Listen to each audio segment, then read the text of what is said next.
desde 2016. Más de 4.658 casos denunciados y se supone que de 1.000 casos solo se conocen 100 y uno se condena. Hoy es el Día de la Internacional de la Prevención contra el Abuso Infantil y estamos con Silvia Piceda y Sebastián Cuatromo, ¿está bien? Está bien. Que son fundadores de la ONG Adultos por los Derechos de la Infancia. Muchísimas gracias por estar aquí. Buenas tardes. Gracias. Muchas gracias. Lo primero y muy conmovedor es que ustedes, cada uno por su lado, ha sido víctima de abuso infantil y sin embargo han podido reconstruir un camino y bueno, crear una organización que intenta ayudar. Contanos muy someramente tu caso, así podemos después avanzar en el diálogo. Bien. Bueno, yo fui abusada en la infancia, entre los 9 y los 11 años. Pero en verdad yo con mi abuso no pensaba realmente hacer nada. Soy de las personas que dejó su abuso en el pasado, seguí mi vida, intenté ser independiente, intenté como de alguna manera dejar atrás ese dolor de infancia. ¿Quién había abusado de vos? Habían abusado un primo de mi papá y después un compañero de trabajo de mi papá. ¿Dentro de tu casa sucedió esto? Sucedió en el ambiente familiar. Un primo era un primo al que íbamos a comer asado los fines de semana, que íbamos periódicamente y me abusaba en su casa. Y el otro era en el trabajo de mi papá, un compañero de trabajo de él. Y yo ese evento en ese momento lo cuento a mis padres y yo sentí que mis papás no hicieron nada. Y nunca más se habló del tema. Que eso es lo peor, el silencio. Entonces, para mí eso me dio una sensación de soledad absoluta y de muchísima no poder contar con nadie, ¿no? ¿Por qué pensás que reaccionaron así? En verdad no sé, pero es lo que vemos que le pasa a la mayoría. Vos pensás que desde el año 2012 que formamos esta asociación civil y que tenemos un grupo de ayuda de pares, que nos reunimos todos los sábados del año y lo que vemos es que la mayoría de los sobrevivientes adultos, el gran dolor que tenemos es más la actitud de nuestros adultos que del abuso en sí. Claro, el abandono, la sensación de abandono. sensación de que a los adultos a los que uno le contó, le dijo, es como que no le dieron importancia, no se habló más. El no hablar es realmente un daño enorme hacia la víctima. Nosotros decimos que el único que se beneficia con el silencio es el agresor. Es un concepto interesante. Sí, viste, la sociedad, nosotros sentimos que estamos obligados los adultos a hablar de nuestros dolores de infancia, de nuestros abusos, como un modo de poder empezar entre todos a ponernos de acuerdo en proteger la infancia de hoy. Pero decías que tu experiencia, que es durísima, sin embargo, no te impidió seguir adelante. Yo seguí adelante hasta los 42 años, pensando que me sentía hasta exitosa en mi vida, con la infancia que había tenido, más diciendo, era una persona independiente, yo ya estaba separada del padre de mi hija, vivía con mi hija, podía autoabastecerme, me sentía realmente trabajando en un trabajo que me hace muy feliz. Sí. Y lo cierto es que en el año 2009 viene la hijastra del padre de mi hija a decirme, yo fui abusada por él, vengo a avisarte para que no le pase a tu hija lo que me pasó a mí. Y ahí fue el momento más terrible, yo digo, de mi vida, porque todo lo que yo había armado en tantos años, de alejarme de esa infancia de abuso y de vulnerabilidad, en verdad estaba absolutamente presente. Me había casado y había tenido mi hija con un agresor de niños. Y eso para mí fue un momento muy bisagra en mi vida, muy doloroso, pero que a la vez me obligó de alguna manera a buscar madres que estuvieran pasando por lo mismo, a estudiar del tema, y a recuperar mi infancia, a poder hablar de mi infancia como lo que fue, ¿no? Un momento y varios momentos de muchísima soledad. Claro. Y a partir de ahí, armar el grupo y encontrarme con otras que estaban pasando por las mismas situaciones. Ahora vamos a volver a este presente y a esa continuidad, porque me parece interesante cómo reaccionás vos ante la noticia de la hijastra de tu ex marido, ¿no? Sebastián, en tu caso no tuvo que ver con alguien del círculo familiar, sino con un sacerdote que era parte de tu colegio, ¿no? Era miembro del colegio. ¿Cómo es esa historia? Así es. Cuando tenía 13 años me tocó ser víctima del delito de abuso sexual en el Colegio Marianista del barrio de Caballito, acá en la ciudad de Buenos Aires, al que asistía como alumno de 7º grado de escuela primaria. Y mi agresor fue un hermano marianista y docente del colegio llamado Fernando Picciocchi, que en ese contexto también abusó de otros niños de mi misma edad, compañeros míos de aquel colegio.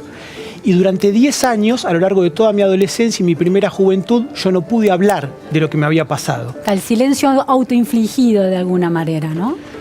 Básicamente porque sentía que no tenía contextos para poder expresarme ni adultos confiables a los cuales recurrir. Tanto en mi familia, donde vivía con mi mamá, mi papá, hermanas, donde había abuelas, abuelos, tías y tíos presentes, como en aquel colegio marianista, donde por supuesto estaba rodeado de adultos docentes, no docentes, religiosos. Y sin embargo, en ninguno de esos dos ámbitos claves en ese momento en mi vida sentí que tenía ni condiciones de posibilidad para poder expresarme y confiar un dolor y una injusticia de este tipo, ni vínculos que me permitieran a mí justamente sentir que podía recurrir. Sebastián, en ese momento, esta sensación de soledad, ¿era real? Si vos te hubieras animado a contarlo a tus padres, ¿habrías recibido ayuda? ¿O vos notabas, había signos y maneras de funcionar, tanto de tu familia como del colegio, que te hacían pensar que realmente era inútil ese relato? Tanto en mi casa como en aquel colegio imperaba una relación de tipo violenta entre adultos y niños, es decir, eran contextos muy agresivos, muy hostiles, donde nos tocaba a los que éramos niños, tanto en mi casa como en aquel colegio, sufrir distintos tipos de abusos de poder en las relaciones con los adultos. Claro, era un clima que se vivía ahí.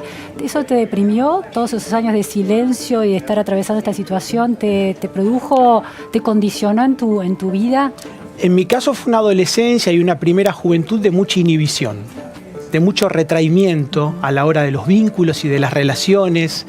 A mí en ese sentido sí me produjo como una gran amargura, el sobrellevar este trauma, lo que implica también, como otros matices en el contexto de una sociedad machista y patriarcal, el hecho de ser varón y ser víctima, vulnerable y vulnerado, en este caso por un varón adulto, por supuesto, un descomunal abuso de poder y un delito, pero viviendo todo esto muy mal. Siempre cuento de mi experiencia para hablar de lo social y cultural más amplio y de los discursos sociales y que circulan también en los medios, que mis abusos de fines de los 80 y principios de los 90 en este colegio marianista fueron contemporáneos de lo que la prensa llamó el caso Beira. Sí, que son, claro, los abusos que este personaje, Bambino Beira, cometió en perjuicio de un niño en ese momento, delito por el cual él fue juzgado y condenado en aquellos tiempos.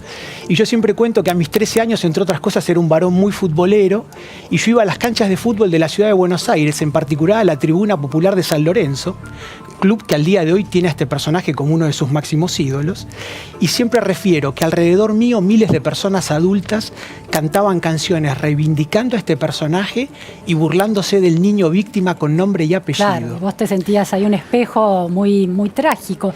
Sebastián, ¿por qué te animaste tantos años después y por qué te decidiste a llevar este caso a la justicia y a contarlo? Bueno, fue un proceso de 10 años, digo por suerte, porque dada la experiencia pública y colectiva que tenemos en todos estos años con nuestra asociación de adultos, vemos a muchísimos sobrevivientes de distintas generaciones a los que el solo hecho de poder ponerlo en palabras les lleva décadas y a muchos otros todavía la vida entera. Así que en mi caso, digo por suerte, fue una década que en mi caso siempre lo vivo como la decantación natural de un proceso en el que, entre otras cosas, yo logré tomar una distancia física objetiva del mundillo donde habían ocurrido los abusos, porque ahí egresé en mi secundaria, pero luego mi vida en términos estudiantiles, laborales, sociales, empezó a discurrir por otros ámbitos. Creo que todo eso me ayudó mucho. Y 10 años después logro ponerlo en palabras y también en ese momento siento una necesidad y una convicción muy fuerte de tratar de emprender un camino en búsqueda de reparación y justicia por lo que me había pasado, y así fue. Como una década después también me presenté en la justicia y denuncié penalmente los abusos que había sufrido en el año 2000, y eso originó una causa penal en la Justicia Nacional con sede en la ciudad de Buenos Aires, que luego la tuve que luchar durante otros 12 años. Claro, eso es terrible, ¿no? Pero la condena llega, pero 12 años después. Más de 20 años después de ocurridos los abusos. Más de 20 años después de ocurridos los hechos y 12 años después de que te decidís a llevarlo a la justicia. Y hay un promedio de 7 años entre una denuncia de abuso y que finalmente es condenado a alguien, pasan unos 7 años en promedio. Eso es terriblemente desalentador también para las víctimas de abuso. ¿No hay, ustedes que están en contacto con víctimas, se plantean esto de que si llevarlo a la justicia o no, dado estos promedios que hay?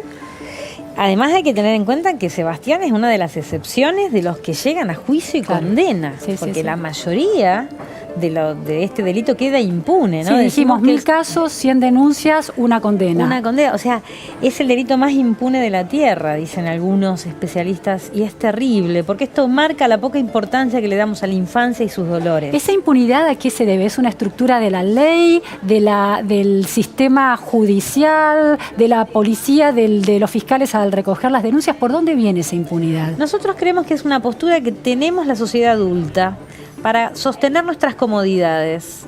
A nivel judicial, la demostración es decir que el abuso no existe y es un modo de quedarse tranquilos y cómodos, perjudicando a las víctimas. A ver, no entiendo eso. Va un menor con alguien que lo acompaña para que haga esa denuncia. ¿Cómo es que el Poder Judicial dice que el abuso no existe? ¿Los peritos determinan que el abuso no existe? Los peritos, los jueces, los psicólogos. ¿Por qué hacen esto en verdad? Porque es muy incómodo asumir el abuso sexual. Es muy incómodo pensar que estamos rodeados de abusadores, no solo de abusados. Y es muy fácil todavía decir que un niño miente, que un niño habla inducido porque le llenó la cabeza a la madre, la psicóloga o el padre. Si ¿Es difícil demostrar la veracidad de esos dichos de alguna manera? No es difícil de demostrar. En verdad, los que saben del tema, hay múltiples modos en los que los niños hablan y lo que nosotros sobrevivientes hemos hablado de múltiples maneras nuestros abusos. El tema es que es muy incómodo y creemos que la sociedad adulta todavía sostiene una postura de mucha comodidad. Mirar para otro lado. En base, claro, a negar. Y en esa negación, que supuestamente es cómoda, pero que en verdad genera estragos, lo único que estamos haciendo es hacer que este delito perdure en el tiempo y se siga multiplicando y que las víctimas arrastren sufrimiento.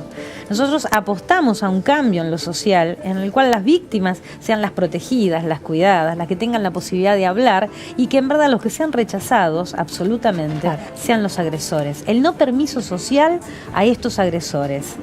Les agradezco mucho el testimonio. No, gracias. Les agradezco el ejemplo que dan y la capacidad, de construir a partir de una experiencia tan dolorosa que no es algo muy común. Así que muchísimas gracias por haber estado aquí. Gracias a ustedes. Nosotros nos despedimos en Más Info, segunda edición. Volvemos mañana con las noticias del día y los temas que importan, pero no se vayan porque sigue Café de la Tarde con Eleonora Col.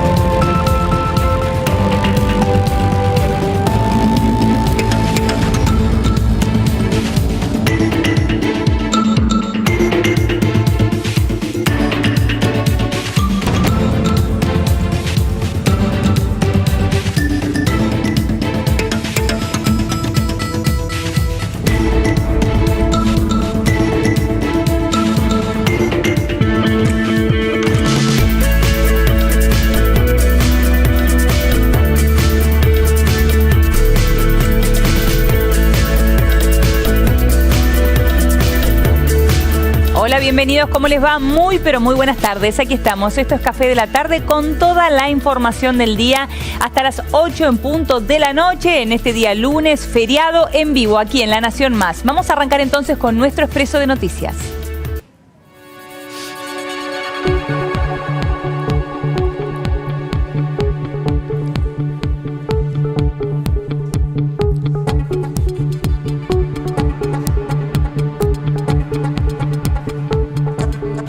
Ara San Juan se investigará sin recuperar el submarino. La jueza del caso aseguró que realizarán una maqueta 3D para reconstruir las últimas horas de la nave y determinar los motivos del hundimiento.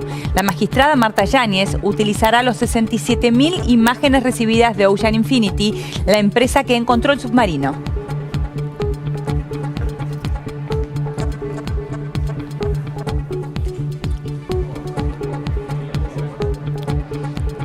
Le dieron el alta a Máximo Menem, el hijo del expresidente y de la conductora de televisión, Cecilia Bolocco. Ya se encuentra en su casa tras la intervención en la que le extirparon un tumor cerebral.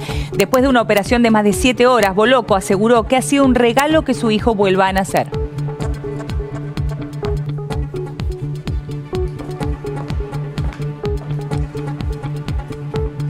CFK le apuntó a la división del peronismo. En nuestro espacio hay pañuelos verdes y celestes y tenemos que aceptarlo, dijo la expresidenta en el Foro Mundial de Pensamiento Crítico.